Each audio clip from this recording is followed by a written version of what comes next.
जी दोस्तों, तो आप सभी का बहुत-बहुत स्वागत है। तो दोस्तों, ये वीडियो बनाने का मेरा एक ही मकसद था कि बिहार एसएससी यानी कि बिहार कर्मचारी चयन आयोग के द्वारा जो वैकेंसियाँ आई है, बिहार एसएससी इंटर लेवल, उसके बाद बिहार एसएससी सीजीएल 4, तो उसमें क्या है ना कि संविदा कर्मियों को 25 अंक देने की बात कही गई है। तो दोस्तों, ये जो है ना 1 वर्ष के लिए 5 अंक और अधिकतम 25 अंक देने की बात कही गई है। तो ये 25 अंक देने की बात नहीं कही जा रही है, ये कहीं न कहीं 25%, ये कहीं न कहीं 25% देने की बात की जा रही है, जो कि हम फ्रेशर स्टूडेंट यानी हम न्यू स्टूडेंट के लिए ये चीज सही नहीं है। हमारे हित में ये घोर अन्याय हो रहा है और ये बहुत बड़ा घोटाला कर रही है बिहार एसएससी हम लोगों के साथ। कोई सा भी वैकेंसी जो है वो संविदा पे बहाली नहीं होनी चाहिए, अस्थायी होनी चाहिए, ठीक है, अस्थायी होनी चाहिए।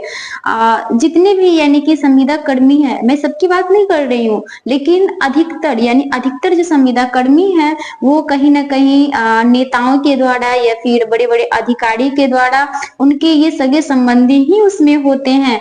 उनके द्वारा ये बहुत बड़ी साजिश की जा रही है और साजिश वो बहुत बड़े मतलब साजिश को रच देते हैं ये संविदा संविदा पे बहाली करके, क्योंकि उनका एक ही मकसद होता है, उनका एक ही मकसद रहता है कि अभी संविदा पे बहाली कर देना है, संविदा पे नौकरी दे देनी है और उसके बाद जैसे ही नई वैकेंसी आएगी तो हम रेफर स्टूडेंट का यानी कि हक को मार करके उनको अधिकतम अंक दे करके और उनका एक सीट फिक्स कर देना है। तो हम लोग अपनी आवाज को बुलंद करेंगे। और रही बात इलेक्शन की, तो इलेक्शन के बाद अगर हम अपनी आवाज को उठाते हैं तो शायद दबा दिया जाएगा, क्योंकि अभी ही देखा जाए तो पटना में देखा जाता है कि अभी इलेक्शन का टाइम है। अगर किसी भी चीज को लेकर के स्टूडेंट अगर प्रोटेस्ट में निकलते हैं, अगर रोड जाम करते हैं या फिर शांतिपूर्वक ही ठीक है अपने हक के लिए आवाज उठाते हैं तो लाठीचार्ज की जाती है उस पे, और लाखों की संख्या में स्टूडेंट होते फिर भी उन पे लाठीचार्ज की जाती है। और रही बात इलेक्शन की बात की, तो अगर हम लोग इलेक्शन के बाद आवाज उठाते हैं तो शायद हम लोगों की आवाज कोई नहीं सुनेंगे और आवाज को दबा दिया जाएगा।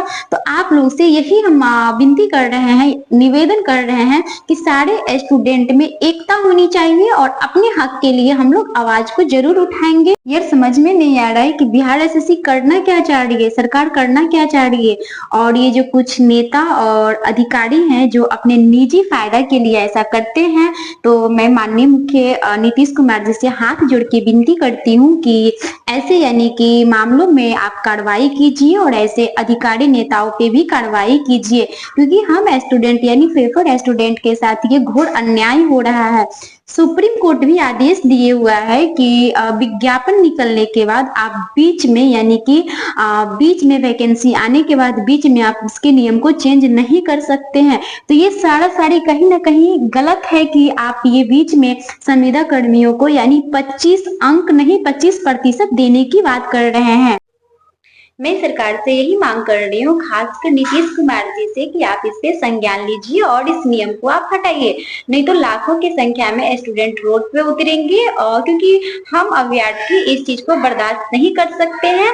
आप लोगों का क्या राय है कमेंट सेक्शन में जरूर बताइएगा। धन्यवाद।